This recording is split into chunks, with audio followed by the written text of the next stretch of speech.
বর্তমান দিনে যেরকমভাবে একটা ভাইরাল হচ্ছে ফটো কার্টুন টাইপের, সেই সব ফটোগুলো তোমরা কিভাবে বানাবে সেটা দেখে নাও।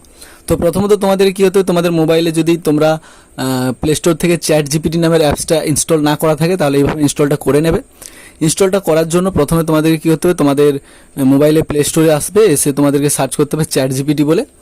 সার্চ করার পরে তোমরা সেখান থেকে চ্যাট জিপিটি যে অ্যাপসটা সেটাকে ইনস্টল করে নেবে।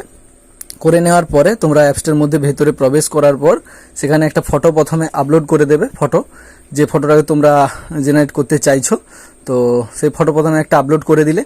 আপলোড করে দেওয়ার পরে তার নিচে তোমাদেরকে কি লিখতে হবে, লিখবে যে turn this image into a studio Ghibli theme. Turn this image into a studio Ghibli theme লিখে সার্চ করবে। করার পরে তোমাদেরকে একটুক্ষণ অপেক্ষা করতে হবে, 2-4 মিনিট একটু অপেক্ষা করতে হবে। করার পরে 2-4 মিনিট অপেক্ষা করা হয়ে গেলে তোমাদের যে ফটোটা ভালো সুন্দরভাবে তৈরি হয়ে যাবে তোমাদের সামনে। সেইভাবে তোমরা ইজিলি যেভাবে সবাই ফটোটা আপলোড করে, তারপরে এখান থেকে কিছু করার দরকার নেই, ফটোটা ওখান থেকে তোমরা ট্যাপ করে ডাউনলোডও করতে পারো, বা ফটোটা থেকে এডিট ফেডিটও করা যাবে বিভিন্ন এআই মারফতে, বা সেভ করে তোমরা সেখান থেকে শেয়ার করে হোয়াটসঅ্যাপ, ফেসবুক ইত্যাদিতে ইউজ করতে পারো। তো এইভাবে ইজিলি তোমরা এইটাকে করে নিতে পারবে। তো চলো, এরকম আরও ইনফরমেটিভ ভিডিও দেখার জন্য অবশ্যই চ্যানেলটাকে একটু সাবস্ক্রাইব করে পাশে থাকো। তো চলো, দেখাচ্ছি নতুন একটি ভিডিও নিতে। তখন ভালো থাকো, সুস্থ থাকো, সতর্ক থাকো।